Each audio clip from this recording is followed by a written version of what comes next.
La peluche. Laszlo sommeille dans son lit superposé. Un bruit le réveille.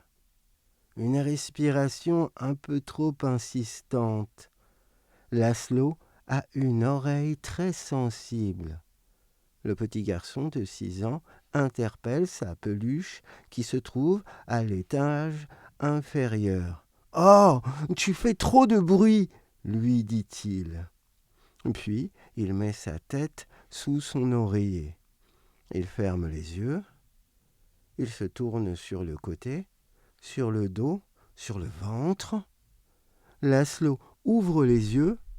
Pourquoi ses parents lui ont-ils acheté une peluche aussi bizarre ? Il met ses pieds sur son échelle, descend jusqu'à les sentir sur la moquette. Il se saisit de la peluche qui se trouve sur le lit inférieur.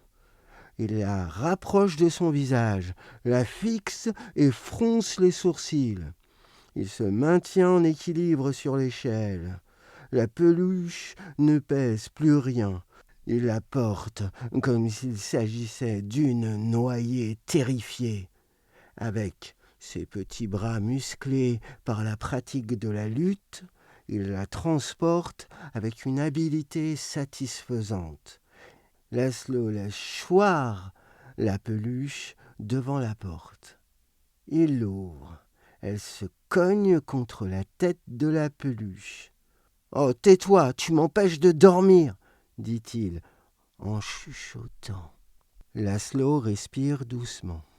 Il parvient à tirer la peluche hors de sa chambre. Il la tire le long du couloir de la maison. Il tire la langue. « Stop !»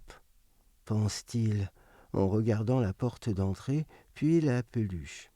Enfin, il arrive à ouvrir la porte.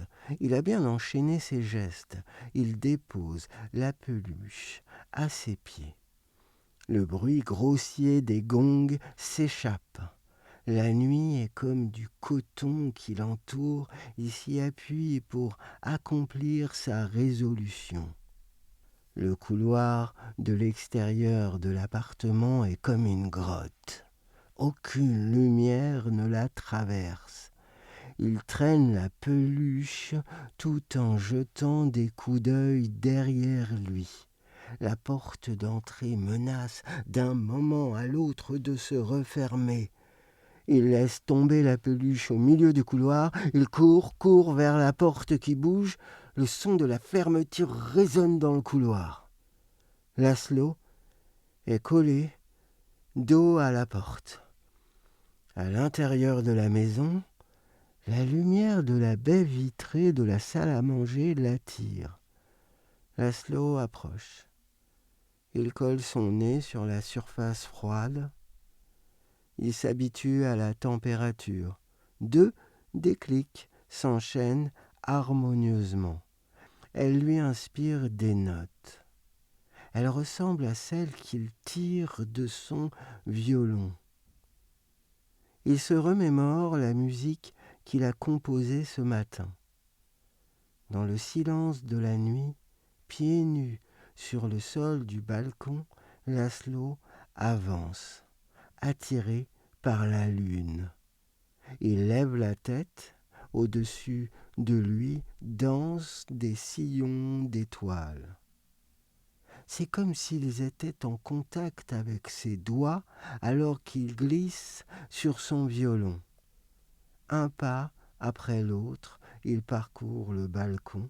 Son violon est serré tout contre son corps. Dans ses yeux se reflète le cosmos. Le vent l'enveloppe. Il danse dans la fraîcheur de la nuit, inspirant à plein poumon son parfum. Il brandit son archet vers la lune et le redescend sur les cordes de son violon. Fredonne-t-il dans son lit. Il sourit, rit, puis fronce les sourcils. Sa bouche se déforme. Ses yeux s'ouvrent d'un coup. Son sang s'enivre. Son visage rougit. Ses muscles de lutteur se tendent. Il s'agrippe à la rambarde de son lit superposé et crie, la tête en bas, en direction de la peluche qui occupe le lit du dessous. « Silence! Je rêve !» rugit-il, les lèvres serrées l'une contre l'autre. Il met un pied sur l'échelle.